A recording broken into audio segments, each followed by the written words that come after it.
दोस्तों जय हिंद। दोस्तों भारत पाकिस्तान के बीच में अभी हाल ही में ऑपरेशन सिंदूर हमने कंडक्ट किया। इससे पहले भी 47 से लेकर अभी तक भारत और पाकिस्तान में हमारे बीच में वॉर्स भी हो चुके हैं और एलओसी के ऊपर छोटे मोटे स्क्रिमिसेस होते रहे हैं। आज का ये टॉपिक बहुत इम्पोर्टेंट टॉपिक है और इसमें आज मैं ये प्रूव करने जा रहा हूँ कि पाकिस्तान कैसे कल्पना मिथ्या या झूठ के बल पर अपने दावों की दुकानदारी पाकिस्तान में चलाता है, खासकर पाकिस्तान मिलिट्री। हम 1965 का जंग अगर देखें तो 1965 में पाकिस्तान में एक नारा लगा था कि हंसकर लिया है पाकिस्तान, लड़कर लेंगे हिंदुस्तान। 1965 में पाकिस्तान ने भारत पर हमला किया और उस युद्ध में पाकिस्तान ने हमारे हाथों अपनी लगभग 2000 स्क्वायर मीटर लैंड, जो कि उनके प्लेन पंजाब में, फिर एलओसी में हाजीपीर के पास, वो लैंड भारतीय आर्मी ने, भारतीय मिलिट्री ने अपने कब्जे में लिया। पाकिस्तान ने भी भारत का कुछ हिस्सा, राजस्थान में जो बैरन डेजर्ट्स था, वहां पर पाकिस्तान अटैक करके 400 450 स्क्वायर मीटर लैंड पाकिस्तान के कब्जे में गया। पर पाकिस्तान ने उसके बाद जब एग्रीमेंट हुआ और एग्रीमेंट के पश्चात 1965 की जंग को अपने देश में, जैसे अगर आपको इतिहास में पीछे झांक कर देखें तो फर्स्ट वर्ल्ड वॉर में जर्मनी की हार हुई थी, पर जर्मनी ने उसके बाद सेकेंड वर्ल्ड वॉर में भी जो नाजियों का वहाँ पर एक जो है वो फ्लो चला, तो उसमें उन्होंने अपने आप को इनविंसिबल बताया, अपनी विक्ट्री बताई और एक जिसको हम बोलते हैं मिराज, एक काल्पनिक एक मिथ्या अपनी सोसाइटी में खड़ी की कि उनको हराया नहीं जा सकता है। और इस प्रकार से वो फॉर्मूला उन्होंने अडॉप्ट किया। उसी फॉर्मूले को पाकिस्तान अडॉप्ट करता रहा है। ये सब मैं इसलिए डिस्कस कर रहा हूँ क्योंकि आप ये देखेंगे कि ऑपरेशन सिंदूर में पाकिस्तान में भारतीय एयरफोर्स ने पहले दिन पहली रात जो है 9 स्थान पर पाकिस्तान के अंदर, पीओके के अंदर जो है प्रिसाइसली हिट किया। 9 और 10 मई को पूरा दिन पाकिस्तान में भारत के ड्रोन जो टारगेट्स थे उनके ऊपर गिरते रहे और वो वहाँ पर नाश करते रहे। 10 तारीख को भारतीय एयरफोर्स ने पाकिस्तान के 11 एयर बेसेस, जिसमें टैक्टिकल स्ट्रेटेजिक एयर बेसेस हैं, नूर खान जैसे और जो है वहाँ बलोरी जैसे एयर बेसेस, जिनके ऊपर अटैक किया, उनकी एयर स्ट्रिप्स को नुकसान पहुँचाया, उनके हैंगर्स तोड़े, उनके जो एवैक्स वहाँ पर रखा हुआ था, जो early warning system, aeroplane radar से बेस सिस्टम होता है, उसको डिस्ट्रॉय किया। और पाकिस्तान आप देखिए कि उसमें जो है सिर्फ ये फॉल्स क्लेम्स करते हुए कि हमने भारत के कुछ जहाज गिराए हैं, वो तो कोई भी नंबर बोल सकते हैं, और उसके ऊपर जो वो खुशियां मना रहे हैं और पूरी दुनिया में नैरेटिव फैला रखा है। हमें इस नैरेटिव को समझने के लिए पाकिस्तान की हिस्ट्री में झांकना होगा, इसलिए मैंने शुरुआत की थी 1965 के एग्जाम्पल से। 1971 की जो जंग हुई उसमें आप देखेंगे कि जो उनका सबसे रेपुटेड न्यूज़पेपर है डॉन, डॉन 4 और 5 तारीख को रिपोर्ट कर रहा था कि हमने भारत के 49 जेट, फाइटर जेट मार गिराए हैं। उसके बाद लगातार 5 दिसंबर से लेके और 18 दिसंबर, 16 दिसंबर को सरेंडर हुआ था। 18 दिसंबर 1971 को पाकिस्तान में जो डॉन न्यूज़पेपर था उसने पब्लिश किया कि जनरल यहां डिक्लेयर सीज फायर, और उन्होंने क्लेम किया कि 112 हम भारत के जेट गिरा चुके हैं। कहीं भी डॉन जैसे रेपुटेड न्यूज़पेपर, जो कि पाकिस्तान के लिहाज से एक रेपुटेड न्यूज़पेपर माना जाता है, मैं आपको ये क्लिप्स दिखा रहा हूँ अलग अलग दिन की, उन दिनों की, हमेशा पाकिस्तान के दावे ये रहे कि हमने भारत के इतने जेट गिरा दिए, हमने दुश्मन को खदेड़ दिया, बहुत बढ़िया वहाँ पर जीत हासिल कर रही है। और ऐसे काल्पनिक दावे, ऐसी मिथ्या बनाते हुए 18 तारीख को, जबकि 16 तारीख को पाकिस्तान के 93,000 सैनिक जो है वो सरेंडर कर चुके थे, surrender instrument of surrender sign हो चुका था, पर पाकिस्तान में फिर भी उसको पाकिस्तान की जीत डिक्लेयर किया जा रहा था। पाकिस्तान में लोगों से छुपाया जा रहा था कि पाकिस्तान टूट चुका है, एक नया देश पैदा हो चुका है। पाकिस्तान में लोग सेलिब्रेट कर रहे थे और उसको मार्च टू विक्ट्री कह रहे थे। और ये जो एक्सपोजे है ये काफ़ी टाइम बाद धीरे धीरे खुलना शुरू हुआ कि पाकिस्तान के दो टुकड़े हो चुके हैं, पाकिस्तान के हजारों सैनिक सरेंडर कर चुके हैं, और पाकिस्तान अब एक देश नहीं बचा है, बल्कि जो जिस बेसिस के ऊपर पाकिस्तान बनाया गया था, टू नेशन थ्योरी के ऊपर, वो थ्योरी चकनाचूर हो चुकी है और एक नया देश जन्म ले चुका है। ये 1971 की कहानी है। अब मैं आपको लेके आता हूँ 1999 में, क्योंकि 1999 में कारगिल में पूरा जंग मैंने खुद लड़ा हुआ है। ये आप एक पिक्चर देखेंगे, इसमें हम जो है पाकिस्तानी सैनिक जो युद्ध में मारे गए थे, जिनको पाकिस्तान की सेना छोड़कर भाग गई थी, वो सैनिक को हम दफना रहे हैं। और ये जो दफनाने वाली टीम है, इसमें मैं और मेरी टीम भी शामिल है। तो पाकिस्तान वो देश है, सिक्योरिटी स्टेट, जिसमें कि अपने सैनिकों को, मरे हुए सैनिकों को भी ये लोग एक्सेप्ट नहीं करते हैं। तो जीत हार मानना तो बहुत दूर की बात है। नहीं तो पहला कोई भी खुददार देश होता है, खुददार जो कौम होती है, वो कम से कम अपनी सेना का जो बलिदान होते हैं उसको ऑनर करते हैं। पर यहाँ पर तो जो सेना के लोग हैं उन्होंने पहले मना कर दिया कि हमारे सैनिक है नहीं, इसलिए हम लोगों को इनके सैनिकों को दफनाना पड़ा। और तब दुनिया के आगे सच्चाई नजर आई। तो मेरा आपसे ये कहना है आप सबसे कि ये जो जिस डिबेट में इंटरनेशनल मीडिया, और जाहिर सी बात है पाकिस्तान, मैंने जैसा कि आपको बताया कि फॉल्स नैरेटिव बनाने में और फॉल्स प्रोपेगेंडा करने में पाकिस्तान की ज़्यादातर इन्वेस्टमेंट उस काम में जाती है। पाकिस्तान की जो इन्वेस्टमेंट है वो लड़ाई जंग लड़ने में, जंग में जीतने में, उसमें नहीं जाती है। जंग या कोई भी ऑपरेशन शुरू बाद में होता है, पाकिस्तान का फॉल्स नैरेटिव पहले शुरू हो जाता है। तो मेरा कम से कम जो हम लोग हैं यहाँ पर हिंदुस्तान में, हम पाकिस्तान की पास हिस्ट्री देखें, अपनी पास हिस्ट्री देखें, और हम इस फॉल्स नैरेटिव में ना पड़ें कि पाकिस्तान के क्लेम्स क्या हैं, पाकिस्तान क्या कह रहा है। हम ये देखें कि ऑन ग्राउंड क्या हुआ है।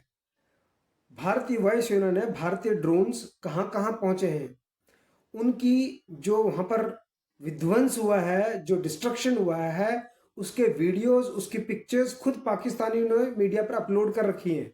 सारी दुनिया ने देखा है। सैटेलाइट इमेजरी अवेलेबल है, जो कि सिर्फ हमारी तरफ से जो प्रोवाइड की हुई सैटेलाइट इमेजरी है वो नहीं है, जो इंडिपेंडेंट सैटेलाइट इमेजरी है तमाम इंटरनेशनल रेपुटेड मीडिया चैनल्स की तरफ से और जो इंटेलिजेंस एजेंसीज हैं उनकी तरफ से इंडिपेंडेंट फुटेज मौजूद है सैटेलाइट इमेजरी की।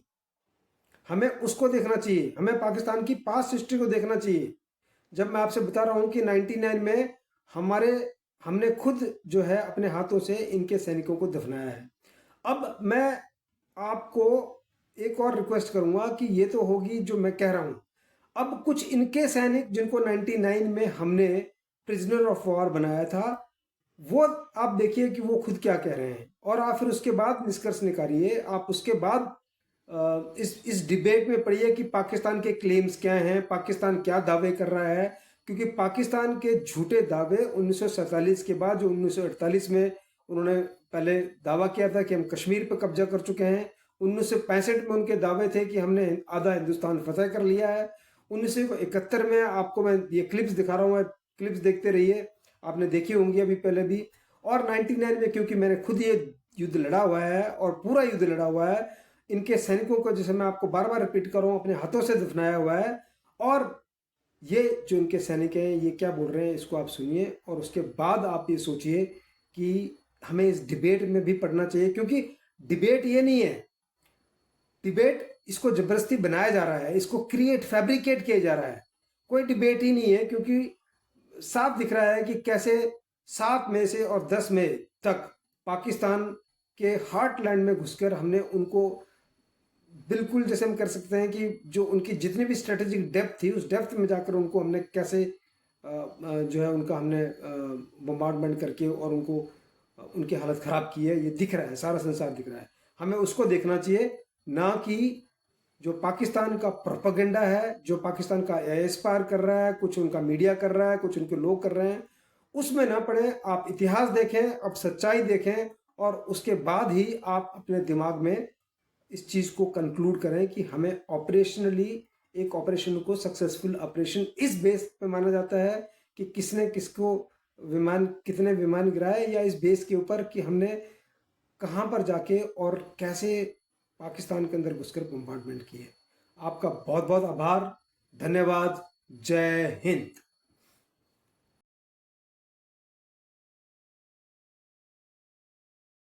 अगर अच्छा होता तो 3 दिन तक एक जख्मी कैसे नहीं ले जा सकते? नहीं थे सर हमारे साथ, हमारा तो अपना बस फौजी थे अपना सर, नहीं थे हमारे साथ कोई भी। जेट भी नहीं था, दूसरा मिल्टन शेल्टन भी नहीं थे सर, हमारे तो अपना बॉर्डर पे हमारे साथ में जेट थे जिधर तक हमारा अपना बॉर्डर था सर।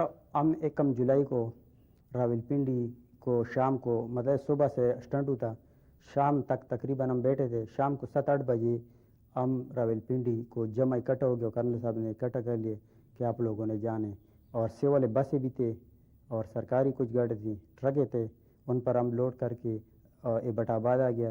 एबटाबाद में रात गुजारा हुआ है। फिर उधर से चलकर जंगलोट में आ गए, जंगलोट में रात 2 गुजारे। फिर उधर से जाकर फिर सकरदू में आ गए। सकरदू में सर 8-9 तारीख इस तरह था।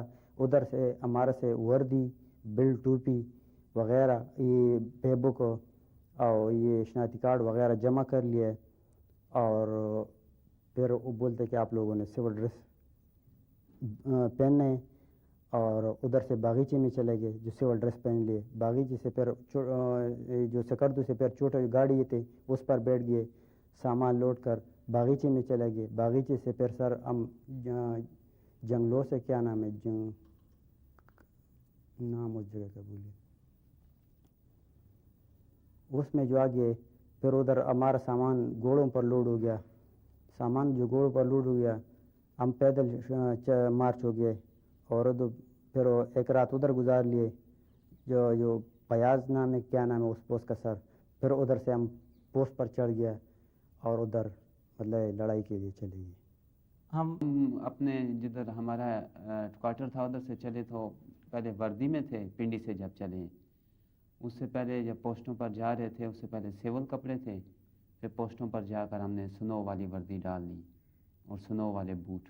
गोरखा वाले कह रहे थे कि वो क्या, हमें तो ये बस आया ऑर्डर मिलता है, कहते हैं टीवी पर भी बताते हैं कि हमारी फ़ौज नहीं लड़ रही है, मुजाहिद लड़ रहे हैं और NLI लड़ रही है, फ़ौज हमारी पीछे है। हम तो सारे ऊपर चढ़े हुए थे, हम तो फौजी हैं। बिस्मिल्लाहिर्रहमानिर्रहीम। मेरा नाम सालिह खान है। गांव मेरा सुल्तानपुर और ज़िला व तहसील एबोटाबाद, ढखाना आवेलिया, और स्टेट सरहद है, सूबा सरहद। और मेरे वालिद का नाम फ़कीर खान है। हम 5-6 भाई हैं, और मैं ख़ुद आर्मी में, पाकिस्तान आर्मी में मुलाजिम हूँ। 5 साल सर्विस है और पाकिस्तानी हूँ। घर वालों को देना चाहता बस सर, मैं यहाँ पर हूँ, इस जगह का नाम मुझे नहीं आता है, मैं इलाज करते हैं यहाँ पर इंडियन हुकूमत, तो परेशान नहीं होना है, मैं यहाँ ज़िंदा हूँ। अपना खैरियती का पैगाम है, मैं ठीक ठाक हूँ, मेरे घर में परेशान होने की कोई ज़रूरत नहीं है। अगर अल्लाह ने ज़िंदगी दिया तो कहीं मुलाकात होगी सर। मेरे भाई के लिए, मोहम्मद अफजल के लिए पैगाम है, मोहम्मद अफजल वल्द नाज़र सैन मेहर, कि मुझे मेरी यूनिट में आकर इत्तला करें कि अशरफ इंडिया में है, हिंदुस्तान में है। बीवी के लिए मैं ये देना चाहता हूँ सर, वो अच्छा तुम्हारा ख़वान ठीक ठाक है, तो अच्छा वो बोलेगा कहीं मर गया बोलकर और किसी के साथ शादी करेगा सर, तो मेरे छोटे छोटे बच्चे हैं, उनको देखभाल करने वाला भी कोई नहीं होगा। पैगाम यही है कि बस नमाज वगैरह पढ़ें और अल्लाह को याद करें, और मेरे लिए भी दुआ करें। हम सबको इधर से खैरियत से अपने मुल्क में चले जाएं। गाँव भी याद आते, यार दोस्त भी याद आते, रिश्तेदार भी याद आते, सारे रिश्तेदार याद आते, सारे कुछ। मतलब कि आदमी को बोले कि मैं कब मिल जाऊँ, मतलब कि दिल में हर वक्त आदमी का होता है एहसास कि दूसरे देश में आदमी चले जाए तो आदमी को तो दुख लगता है इतना। मैं तरबे सलाम था और मैं खुदाए फजल गिनी ठीक ठाक हनुस खैर खैरियत हनुस और मैं कम जकुम बुक वजह गिनी अस्पताल एडमिट हूँ इंडिया मजा तो मैं इलाज बन ठीक ठाक इलाज थन और सुबह फिक्र पाया खुदा ज़िंदगी खैर थी तो वापस हम